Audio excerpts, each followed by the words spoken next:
Good evening, parents, faculty and staff, administration, board members, and fellow peers. Today, I've been given the privilege to address all of you about our shared high school experience and the paths that we will now pursue. But the truth is, every day, each of us came to one building that meant something different to us all. We entered through different doors and said hello to different teachers. We laughed with different friends and found solace in different places, whether that was the band room, the chorus room, the art room, the gifted room, the library, or a certain teacher's class. We joined different clubs and explored different passions, and we all had different burdens to carry. I cannot pretend to know each of your experiences, but if there's anything I can say with certainty about our class, it is this: we were extraordinary. In every field, we broke through barriers and exceeded all expectations. In academia, in athletics, in art, and in music, we were the record setters. If you are wearing medals today, pins today, sashes today, cords today, be proud, wear them proudly, regardless if they were for sports, for music, for academia, wear them proudly. For this, I congratulate all of you. We took advantage of the opportunities set in front of us and the talents that each one of us possess. And we proved that we don't need an affluent private school to create opportunities, just a dedicated faculty and the initiative to succeed. And succeed we did. But that is now behind us. Our slates are clean, and the name we created for ourselves in high school is now obsolete. For some, this means starting from scratch. For others, it means a second chance. What name will we create for ourselves now? It is often said that graduating high school means that you are now responsible for yourself. We are liable for our own actions, and we must learn to take care of ourselves, from handling finances to doing our own laundry. However, adulthood means more than just personal responsibility. It means we are also responsible for the impact we have on the world around us, from our family, to our school or job, to our community, and to our country. Until now, our place in society has been to learn. Beginning today, our place is to create. For those of us going into college, we will create new ideas and new ways of thinking. For those of us going into the workforce, we will become an integral part of society, providing services or producing goods. For those going into the military, you will devote your life to securing and protecting our country. Each of us will play a role in society. I ask all of us now, what will we make of it? Will we give to society, or will we only take from it? Will we help others? Will we provide a service so that others may function too? Will we start a business and generate wealth?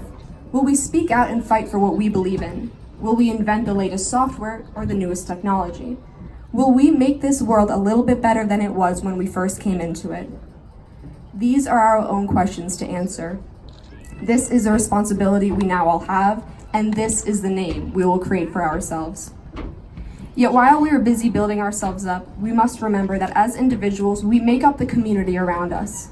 We make up this nation, a government of the people, by the people, for the people. Abraham Lincoln said these words when the nation was at a critical turning point in history. But the fact that we are no longer in the middle of a civil war does not strip these words of their significance. To lose faith in our country is to lose faith in ourselves. We may feel small, we may feel powerless, but never forget that each of us has a voice, and together we remain strong. We must restore faith in ourselves, in each other, and in our nation. Sitting in this stadium are 307 graduates, 307 different minds, 307 different ideas on how to help the world. That does not divide us. It unifies us. The greatest solutions arise from conflicting ideas. The more diverse the ideas we have, the more each of us will learn. Our generation will have many mountains to climb and challenges to overcome, increasing globalization, the advancement of technology, and climate change, to name a few. But our 4 years at Pocono Mountain East have taught us that together we can achieve anything. We have learned to utilize each of our strengths and bring out the best in one another. We have learned to tolerate one another's vices and appreciate one another's virtues. Our class has the ability to change the world. It is now our time to prove it. Each day we will shape the world, little by little. We won't change the world overnight. We have a long journey ahead of us. Many people like to simplify life as going to high school, going to college, getting a job, and then retiring. But life isn't so linear. We will all be starting at the bottom, and don't believe that the first job you have will be your last. There is always time to reinvent ourselves, always time to work harder, to learn more, to be better. You must serve coffee as an intern first in order to become the CEO later. Embrace these challenges and frustrations and do not let them deter you from finding your place in the world. In the end, it comes down to us. We will never be able to control where we come from, but we can control where we go from here. We will never be able to control what others do or what happens around us, but we can control how we react. We can control whether we offer a smile to someone who needs it, whether we work as hard as we can no matter the circumstances. We control where we go from Pocono Mountain East. Thank you to our family for nurturing us up to now. My parents have been the biggest support in everything I've done. Thank you to our teachers for guiding us this far and educating us for our 13 years at Pocono Mountain East. But it's up to us now. It's up to us to make the changes we want to build the life that we want to. I hope we all find a meaning in everything we do, and I hope each of us goes out and makes this world a little bit better than it was before we came into it. Thank you.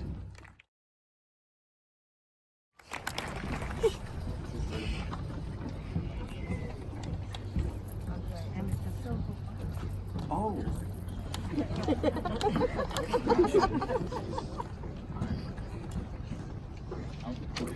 All right. Good evening, ladies and gentlemen of the audience, school board, and of course, graduates. I first want to thank the Pocono Mountain East faculty and administration for giving me the opportunity to speak today. We'll see whether they regret that later on. I also want to thank my support system for helping me throughout my entire life. This includes my friends, who never cease to call me out when I say stupid things, and I say a lot of those. And then there's my loving sisters, Mary Ellen and Patricia, the latter of whom completely carried me through AP Bio this year. And, of course, my parents, who literally brought me into this world. There's my father, who commutes all the way up to Manhattan as a boiler mechanic every day, instilling in me that kind of hands-on working spirit that you don't get in school. And there's also my mother, who, in the span of an hour, can go from nurse to lawyer, making sure that I could have anything that I ever possibly needed on a daily basis. Both of these people have taught me the true meaning of unconditional love, and I hope that they know that it's one of my primary goals in life to give back to them for the opportunities that they have provided me.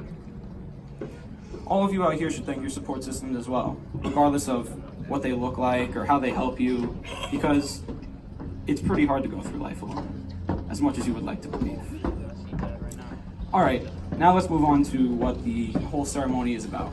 Everybody here in the Caps and Counts. I don't really have much more to say than any of you. We all have 4 years of individual stories and experiences, but I'll try to keep you entertained. Many of you know that that's not really my strong suit. Now, as I've looked back at my time at Pocono Mountain East, I found that it's a pretty good metaphor for life. Sure, there are some things you could do without, like the TVs in the cafeteria that have no purpose whatsoever. Money well spent.